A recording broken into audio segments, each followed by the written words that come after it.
Agora eu lembro da direita. Não imaginei que o túmulo do nosso pai estaria dentro do seu olho. Ah! Meu olho! Seu maldito!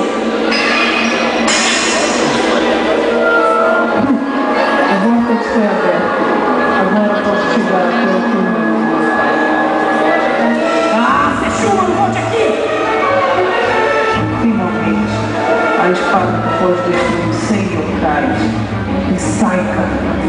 A nossa luta ainda não acabou! Garras detalhadoras de alma! Seu desgraçado, pra que você quer uma espada velha e enferrujada como esta? Pelo visto, não sabe sequer do poder que eu tô saindo disso.